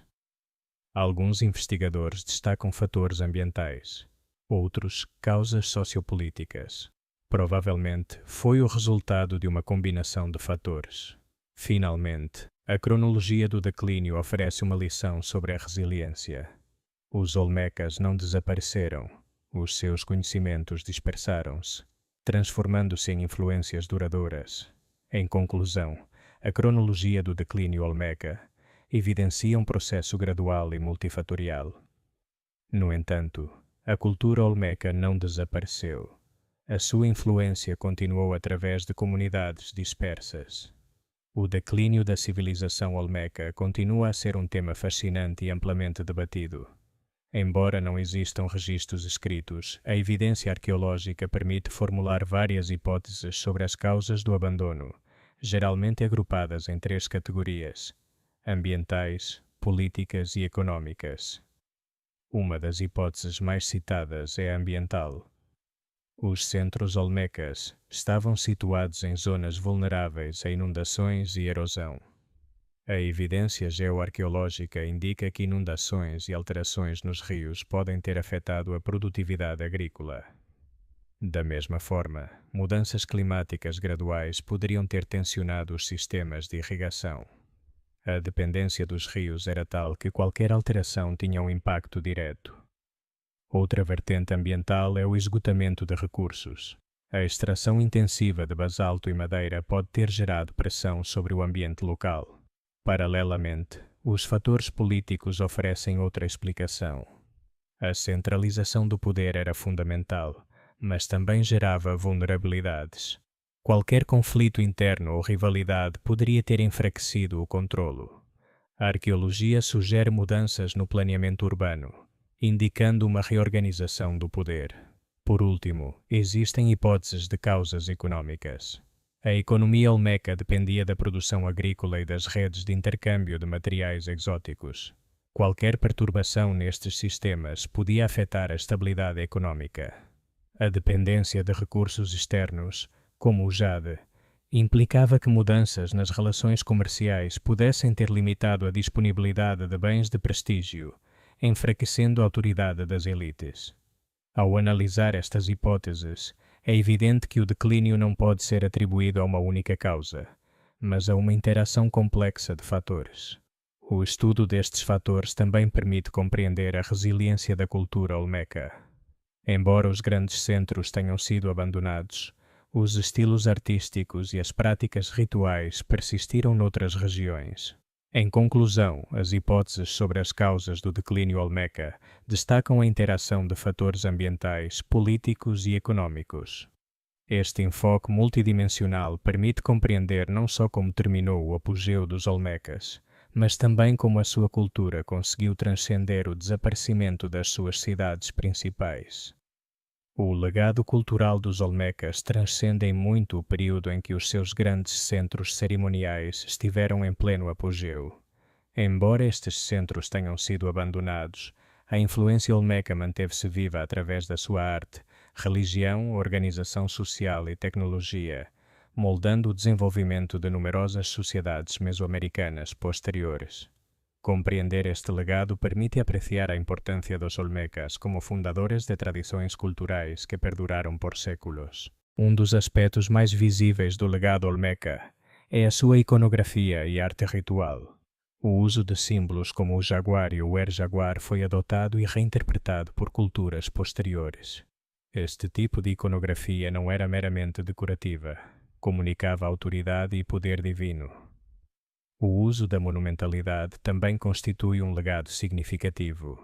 A construção de montículos e plataformas estabeleceu modelos de planeamento urbano que inspiraram centros posteriores. A ideia de organizar um espaço central para cerimônias replicou-se em sociedades como os maias e os zapotecas. O legado olmeca observa-se também na especialização artesanal e no comércio de bens de prestígio. A produção de objetos de jade e cerâmica fina serviu como modelo econômico e político. A circulação destes bens promoveu a difusão cultural. Outro componente do legado é a religião. Os olmecas integravam a água e as grutas na sua cosmologia. Estas concepções foram adotadas por culturas posteriores. A influência olmeca estende-se até à escrita. Alguns investigadores assinalaram que sinais encontrados em Cascajal poderiam representar um sistema de protoescrita. Este conceito de codificação simbólica inspirou culturas posteriores a criar sistemas mais complexos. A organização social e política é outro aspecto do seu legado. A centralização do poder e a existência de elites estabeleceram um modelo de autoridade replicado por outras culturas. Mesmo a dispersão regional do legado reforça a sua importância. Embora os grandes centros tenham sido abandonados, a cultura manteve-se em comunidades mais pequenas. Finalmente, o legado olmeca não se limita ao passado. O seu estudo permite compreender a coerência da civilização mesoamericana. Os olmecas lançaram as bases de padrões culturais que seriam fundamentais durante milénios. Em conclusão, o legado cultural dos olmecas manifesta-se na arte, religião, arquitetura e organização social. A sua influência estendeu-se a numerosas culturas, deixando uma marca duradoura. O conceito dos olmecas como a cultura-mãe da Mesoamérica tem sido um tema central na investigação arqueológica desde meados do século XX. Esta ideia sustenta que os olmecas, ao estabelecerem os primeiros centros cerimoniais complexos, exerceram uma influência direta e decisiva sobre as culturas posteriores. No entanto, alguns investigadores propõem um modelo alternativo, o de redes múltiplas, que enfatiza a interação entre várias comunidades e a difusão cultural simultânea. A postura da cultura-mãe baseia-se na observação de que os olmecas desenvolveram primeiro muitos dos elementos distintivos. Monumentos colossais, iconografia como o jaguar e rituais associados à água aparecem primeiro em São Lourenço. E lá venta estas inovações propagaram-se, estabelecendo um modelo que outras culturas seguiram. Outro argumento a favor é o controlo centralizado do trabalho e da produção especializada. No entanto, a abordagem de redes múltiplas desafia esta interpretação linear. Os arqueólogos que apoiam esta perspectiva assinalam que a Mesoamérica era uma região altamente interligada, onde as comunidades partilhavam e adaptavam ideias de forma recíproca. Neste modelo, os olmecas são apenas um de vários atores. A evidência que apoia este modelo inclui a variabilidade regional em estilos artísticos. Embora a iconografia olmeca seja reconhecida, muitas culturas posteriores a reinterpretaram. O debate também se centra na natureza do poder. A hipótese boate da cultura-mãe assume um tipo de liderança cultural, enquanto o modelo de redes múltiplas propõe que a autoridade era negociada entre diferentes comunidades. Ambas as perspectivas contam com evidências sólidas, e muitos arqueólogos contemporâneos propõem uma síntese. Reconhecem que os olmecas foram inovadores, mas enfatizam que o seu legado se difundiu através de redes complexas. O debate tem implicações importantes para como entendemos a história. A noção de cultura-mãe tende a simplificar, enquanto a abordagem de redes múltiplas permite apreciar a riqueza das interações. Em conclusão, o debate cultura-mãe versus redes múltiplas não procura desacreditar a importância olmeca, mas matizá-la. Os olmecas foram pioneiros, mas a sua influência integrou-se em redes mais amplas. O estudo dos olmecas não começou com a arqueologia moderna, mas com explorações e coleções primitivas que, embora pouco sistemáticas, lançaram as bases para o conhecimento atual. As primeiras menções às enormes cabeças de pedra datam do século XIX, quando exploradores e viajantes começaram a documentar achados em Veracruz e Tabasco. No entanto, estas primeiras observações careciam de contexto. A meados do século XX, a arqueologia moderna iniciou investigações sistemáticas. Arqueólogos como Matthew Stirling e Michael Coe realizaram escavações detalhadas, estabelecendo cronologias baseadas em estratigrafia e datação por radiocarbono. Stirling, em particular, foi pioneiro na documentação de São Lourenço na década de 1940. Posteriormente, investigações em Laventa e Três Zapotes ampliaram o conhecimento. Estas escavações não só documentaram monumentos, como também recolheram restos humanos e vegetais, essenciais para reconstruir a dieta e a saúde. Hoje em dia, as técnicas arqueológicas avançaram enormemente. O mapeamento com GPS e LIDAR permite reconstruir não só a disposição dos sítios, mas também as mudanças ecológicas. As análises isotópicas de restos humanos permitem determinar a mobilidade e a dieta. O estudo da arte também se beneficiou de técnicas avançadas, como a espectroscopia. Apesar dos avanços, muitas perguntas continuam em aberto. A natureza da sua organização política continua a ser debatida. A função exata de certos monumentos também não é totalmente compreendida. Outro tema de investigação é a escrita olmeca, exemplificada na tábua de Cascachal. A relação entre o ambiente e o declínio continua a ser objeto de estudo.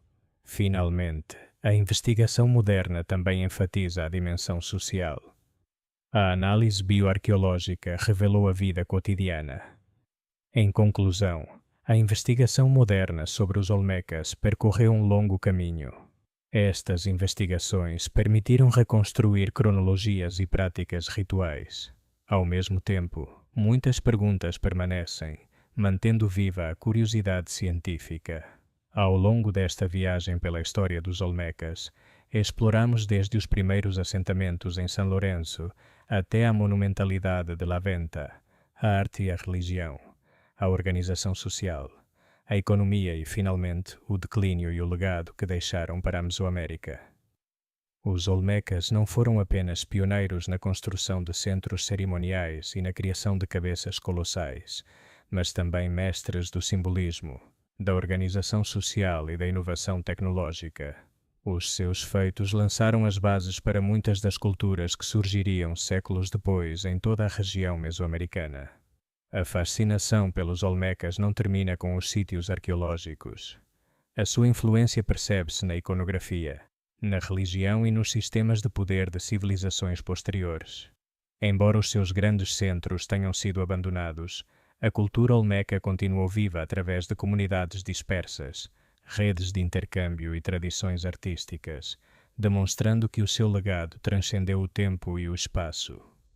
Cada peça de jade, cada altar, cada cabeça colossal recorda-nos a criatividade, a organização e a visão desta primeira grande civilização da Mesoamérica. Se queres desfrutar destas narrações completas sem anúncios nem interrupções, podes encontrá-las na ligação disponível na descrição do vídeo. Aí terás acesso a todas as histórias, dados e análises de forma contínua, permitindo-te mergulhar de cabeça no mundo dos olmecas. Obrigado por nos acompanhares neste percurso pela história olmeca. Esperamos que tenhas gostado e aprendido sobre uma cultura que, embora antiga, continua a ter um impacto profundo na nossa compreensão da Mesoamérica e da história da humanidade. Não te esqueças de subscrever o canal, ativar o sino de notificações e deixar um gosto se gostaste deste vídeo. Assim, ajudas-nos a continuar a criar conteúdo histórico de qualidade e a explorar juntos outras civilizações fascinantes. Também podes deixar os teus comentários e partilhar as tuas reflexões sobre os olmecas ou sugestões para futuros vídeos. A história dos olmecas ensina-nos que a criatividade, a organização e a visão coletiva podem deixar um legado que transcende gerações e que o passado continua vivo quando o exploramos com curiosidade e respeito.